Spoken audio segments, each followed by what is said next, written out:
Hello, hello, hello. Mary Kay Smooth here. How you guys doing today? Whew.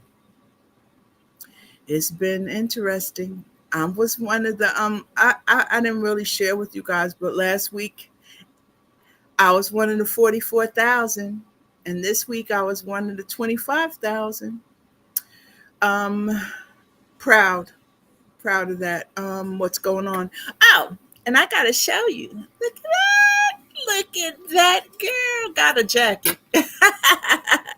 Oh, Lord, I know you'll think I'm crazy, right?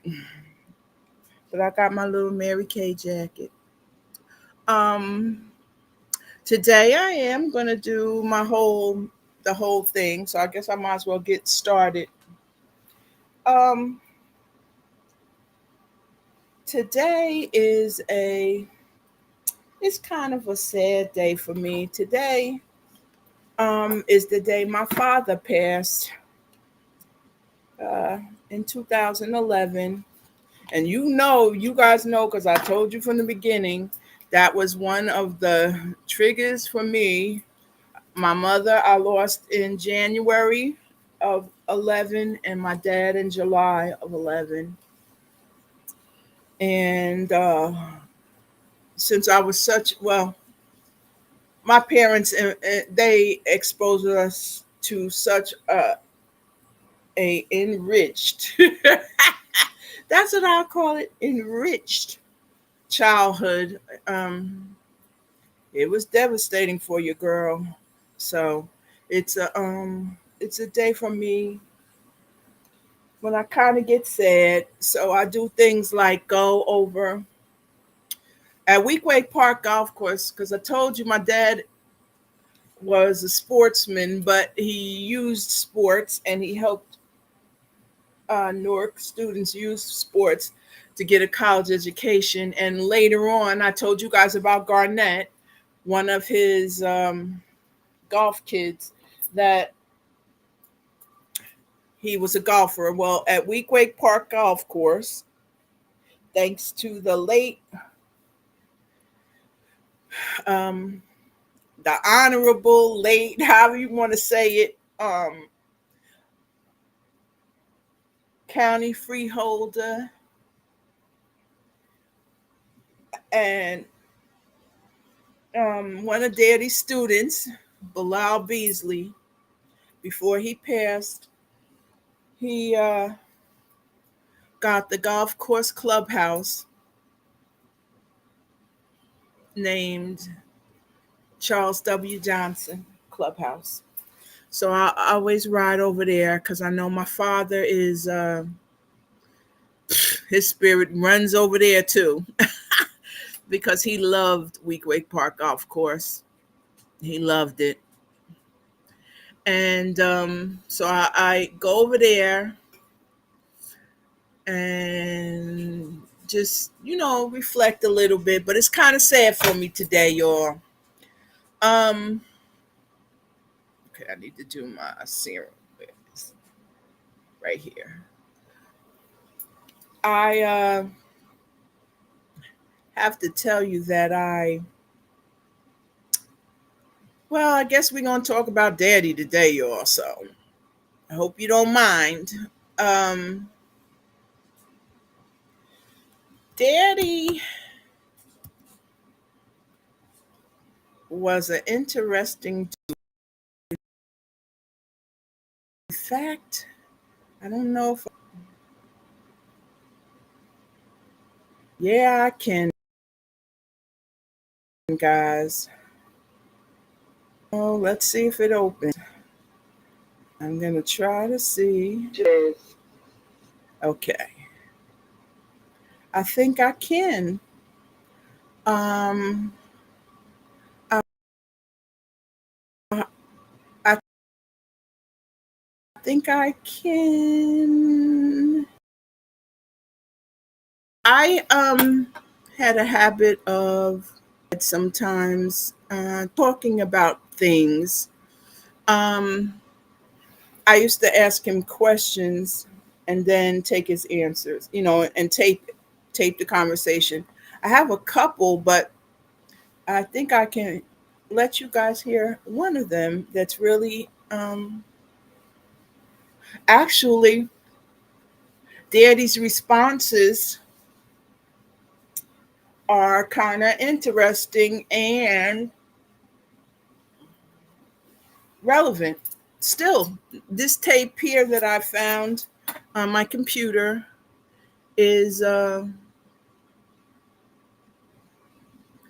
is from 2003, I think.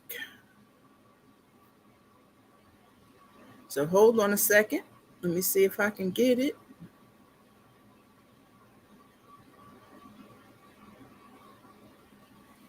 I think I can.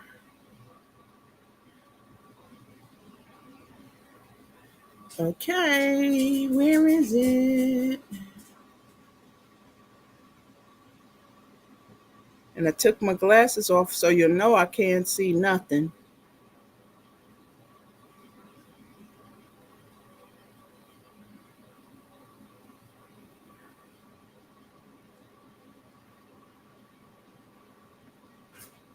Okay, I got it.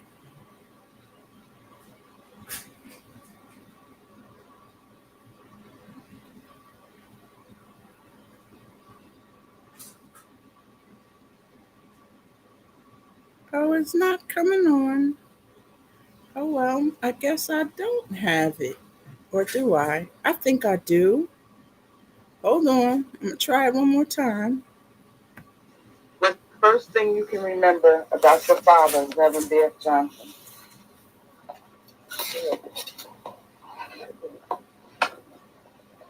Well, I think that mostly I can remember my father always had a Buick, and he would take all five of his kids in that Buick in the back seat and my mother in the front seat, and we would ride places. For instance, there was a lake close to our house where 20 miles or less, where blacks could go and swim, and they had a pavilion where you could get hot dogs and hamburgers.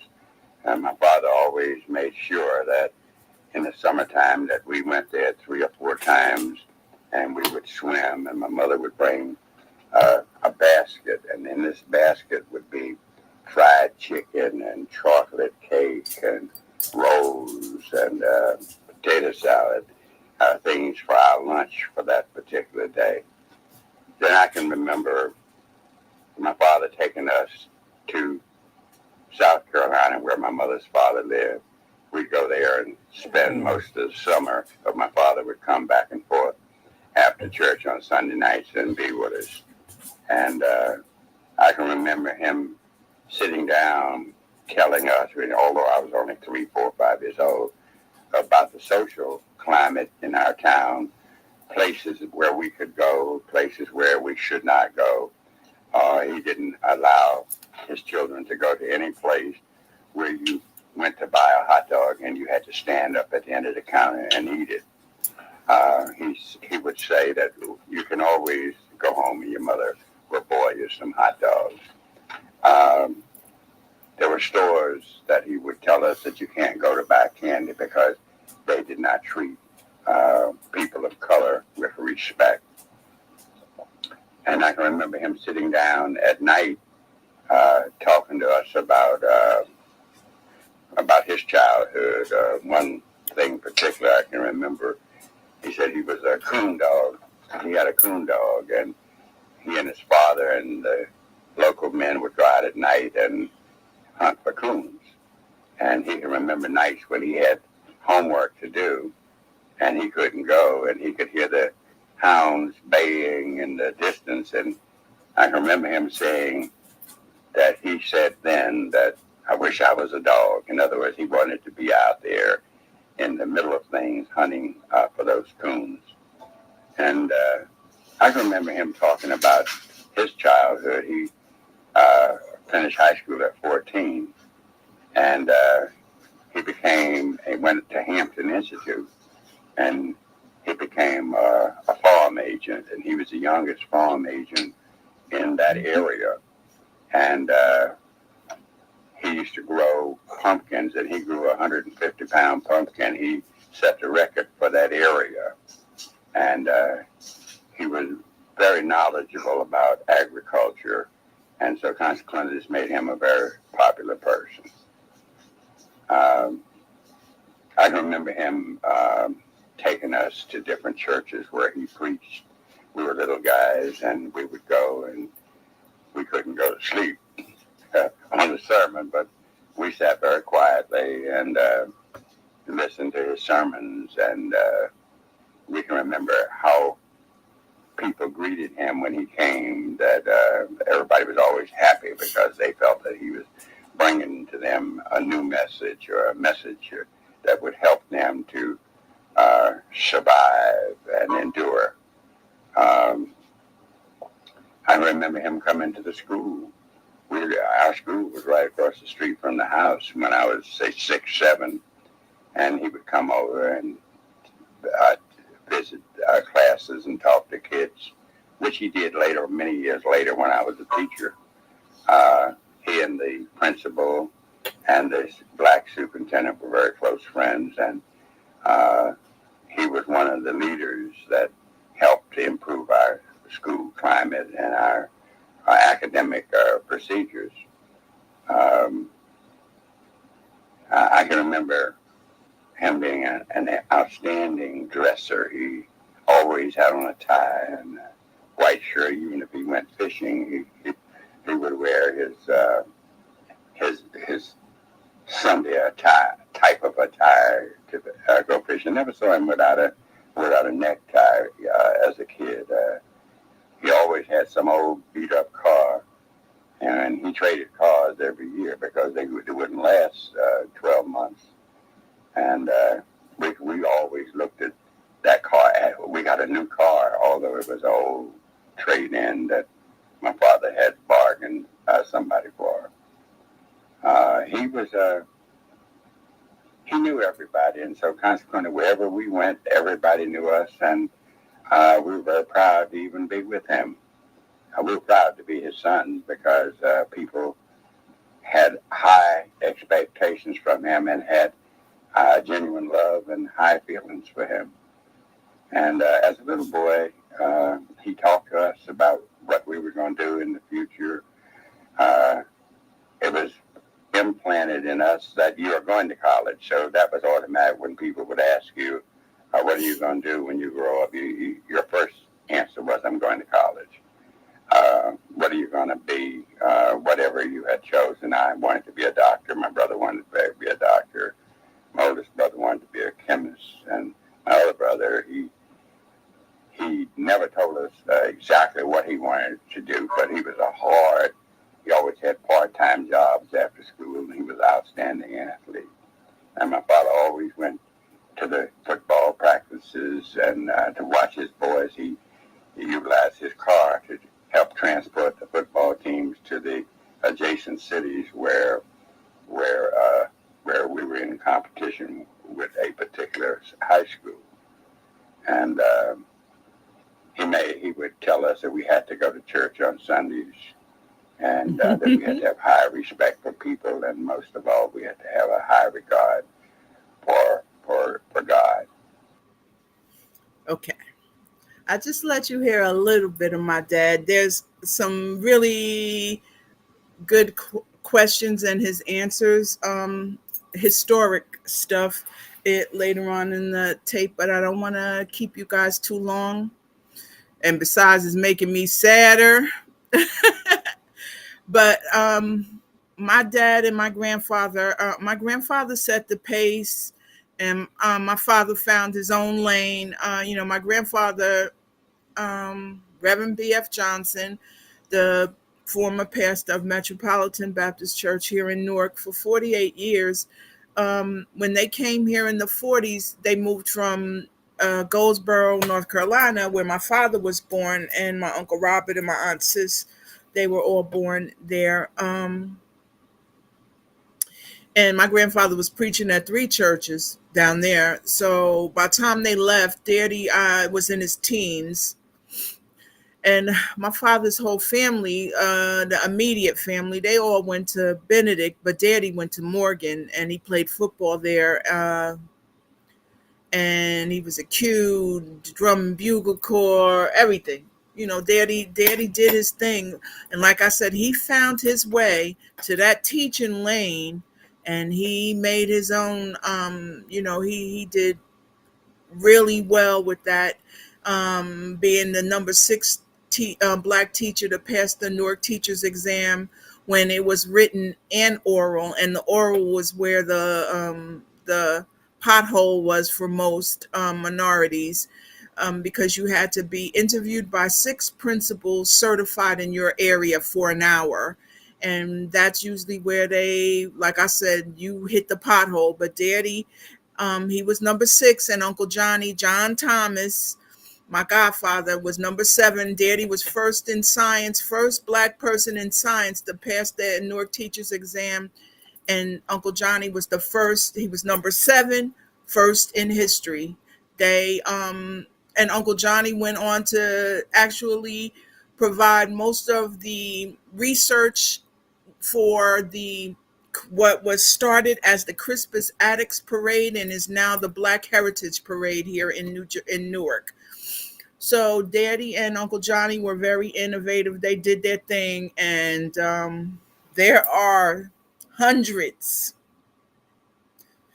of black men from Newark that Daddy influenced and assisted, and really probably thousands, really, because it was from 1950 to 19 he taught from like 1950 to 1994 in Newark at only at two schools, Cleveland, which was a junior high and became an elementary. It's an elementary school now, and that was next door to my grandparents' first home in Newark. And then when they opened what is West Kinney Junior High School, Daddy went there and finished out. And I don't know exactly what year West Kinney opened. I believe it was in the 60s, but I'm not sure because I was too little then. I was born in 1958. So I was too little to really remember. I mean, to give you an exact year, I was too little. Daddy was quite a character.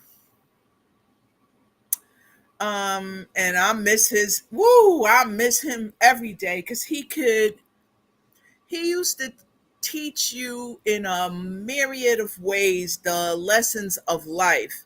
He would come up with some sayings, girl.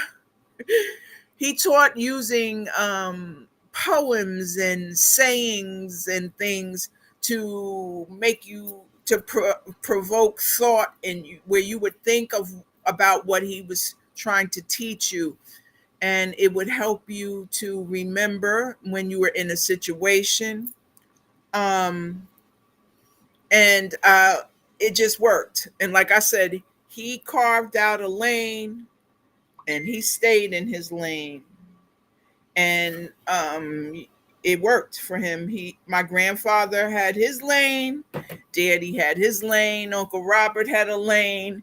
They and my I mean my father's brothers and sisters, they all did their thing. They all were fine people that did um things. It's just that Daddy, Sis, and Uncle Robert, the three musketeers, because they're all 2 years apart. Daddy is the baby, Sis is in the middle, Uncle Robert is um, in the middle of all of the kids, and then there's Uncle Willie and Uncle Ben.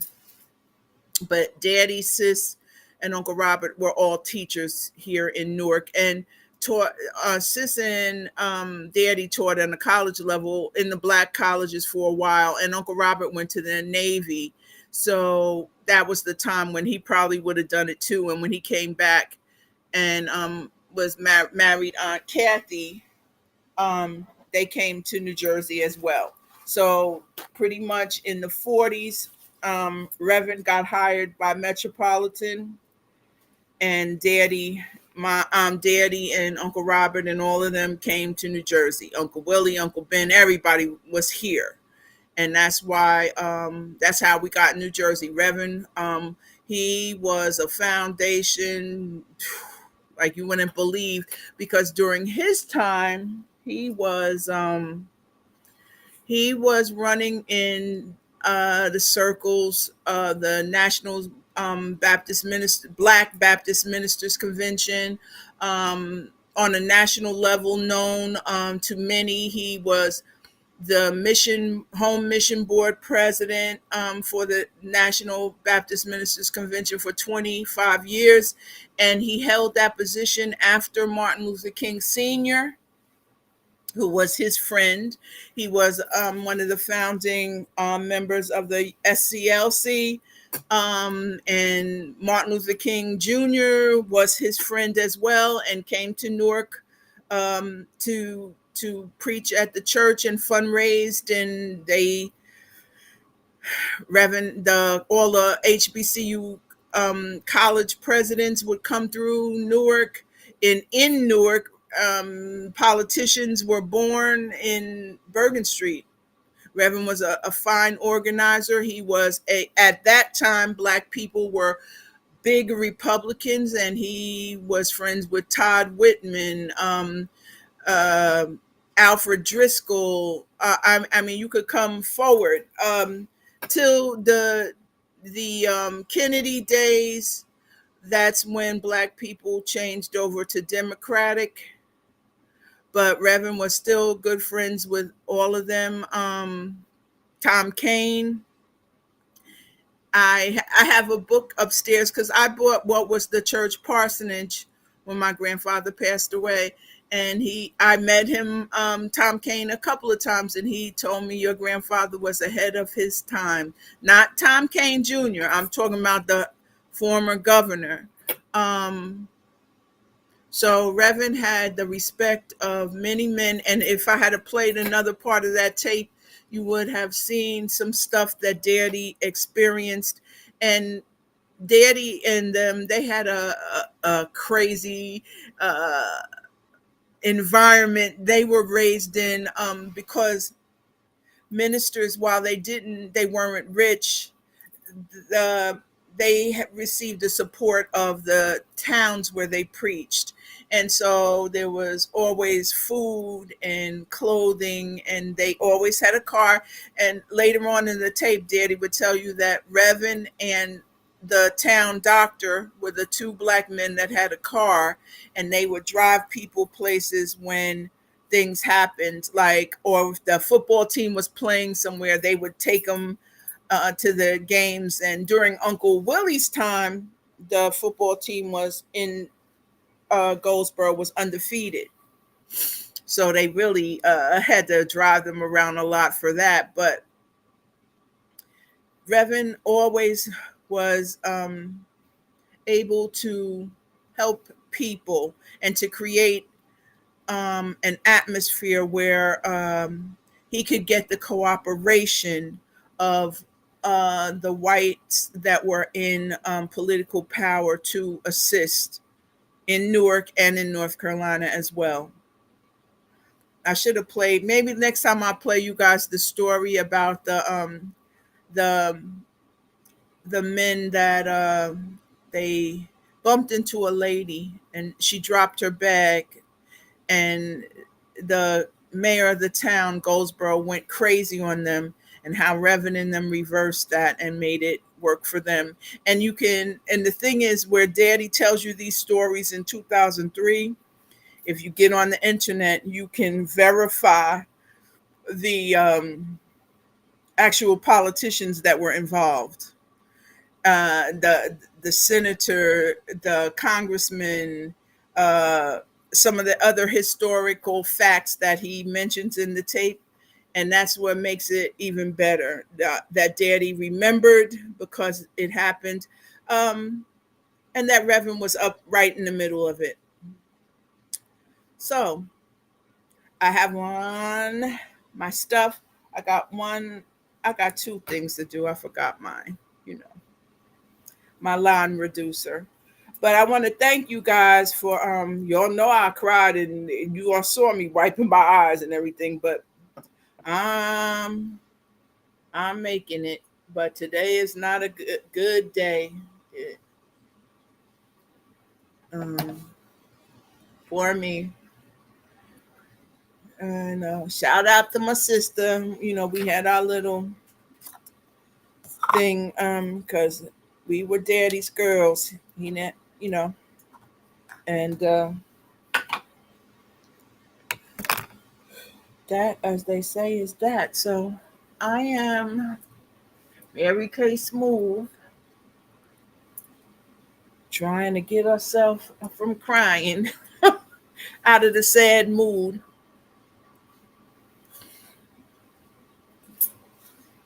Okay.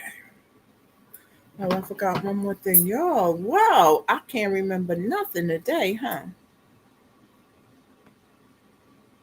Oh, and I messed up. Stop sharing. There I go. Thank you. And yeah, they're hitting me on the phone.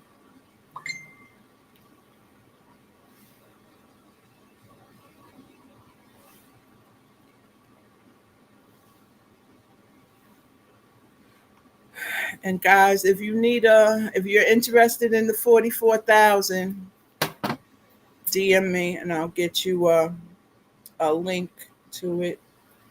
Um, and I still need some more people for the facials. I got two tomorrow, and it's going good. And you see, guys, the face is, ooh, it's with no makeup. You see, I when I have been putting on things, I have not really been. You see, I'm one color. I don't have that. I could go just lipstick and blush, and if I want some eyeshadow, I don't really, and a powder that because I'm a little shiny. You know. Oh, by the way, Mary Kay is oil free, so it's not oil. I'm just I'm a combination, so I get shiny. So I use the translucent powder. I use this to give me some take away some of the shine when I do wear makeup and go someplace. But I'm not. I mean, I have some foundation and a primer and the CC cream and stuff that you use. But at this age, I don't really even need much. You see, the neck is not bad either because the neck gets the leftover retinol and the cream, the night cream and stuff. I'm telling you, girls, if you just want to tighten it up just a little bit, come on over because it's one stop shopping. You don't have to try this and that and the other, just one company. And a shout out to Chantel. She's down in Texas at the Mary Kay seminar. Um, she's a director in training, so she is there. She's been for a couple of times, and I'm too new to be there. I mean, I could have went, but I'm too new, actually. So, all right, guys, you take it easy, and thank you, and I love you till Wednesday.